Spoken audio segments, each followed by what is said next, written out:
ఈ పర్యటన భారతదేశానికి కూడా ప్రత్యేకమైనది. ఎందుకంటే 2022 సంవత్సరం ప్రారంభంలో వన్డే సిరీస్ ఆడటానికి బంగ్లాదేశ్ చేరుకున్న టీమిండియా ఘోర పరాజయాన్ని ఎదుర్కోవాల్సి వచ్చింది. అప్పటి కెప్టెన్ రోహిత్ శర్మ నాయకత్వంలో భారతదేశం 1-2 తేడాతో సిరీస్ ను కోల్పోవాల్సి వచ్చింది. వీడియోను చూసే ముందు చిన్న రిక్వెస్ట్ అండి, వీడియోను లైక్ చేసి మీ సపోర్ట్ ని తెలియజేయండి. మొదటిసారి మన ఛానల్ ను చూస్తున్నట్లయితే సబ్స్క్రైబ్ చేసుకుని పక్కనే ఉన్న బెల్ ఐకాన్ ని ఆన్ చేసుకోండి.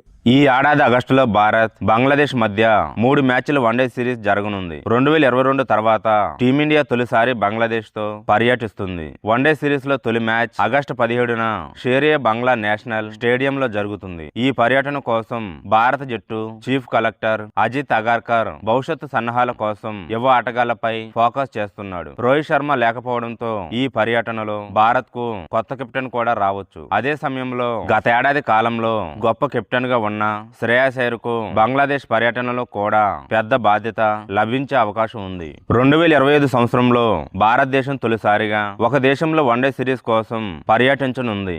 అయితే బంగ్లాదేశ్ పర్యటనలో జరిగే 3 వన్డేల సిరీస్ కోసం టీమిండియా శుభం గిల్ కెప్టెన్సీలో మైదానంలోకి దిగవచ్చు. వాస్తవానికి శుభం గిల్ ఇటీవల టెస్ట్ జట్టుకు రెగ్యులర్ కెప్టెన్ గా నియమితమయ్యారు. గిల్ 2025 ఛాంపియన్స్ ట్రోఫీని గెలుచుకున్న టీమిండియాకు వైస్ కెప్టెన్ గా నియమితమయ్యారు. దీని అర్థం బీసీసీఐ కూడా గిల్ ను భారత తదుపరి వన్డే కెప్టెన్ గా పరిశీలిస్తుంది. ఆ తర్వాత బంగ్లాదేశ్ పర్యటనలో తన కెప్టెన్సీ నైపుణ్యాలను ప్రదర్శించడానికి అతనికి అవకాశం ఇవ్వవచ్చు. దీంతో పాటు బోర్డు శ్రేయస్ అయ్యర్ కు కీలక బాధ్యతను కూడా ఇవ్వవచ్చు. గత కొన్ని సంవత్సరాలుగా భారత జట్టులో middle order batsmen Shreyas Iyer పాత్ర చాలా ముఖ్యమైనది. చాలా మంది అనుభవజ్ఞులు అయ్యర్ ను భారత తదుపరి వైట్ బాల్ కెప్టెన్ గా చేయాలని సలహా ఇవ్వగా, కొందరు నిరంతరం అతను వైస్ కెప్టెన్ గా చేయాలని డిమాండ్ చేస్తున్నారు. శుభ్మన్ గిల్ జట్టుకు నాయకత్వం వహించనున్న రోహిత్ శర్మ లేకపోవడంతో వైస్ కెప్టెన్సీ బాధ్యతను శ్రేయస్ అయ్యర్ భుజాలపై మోపవచ్చు. దేశవాళీ క్రికెట్ లో అయ్యర్ ముంబైకి కెప్టెన్ గా వ్యవహరించాడు.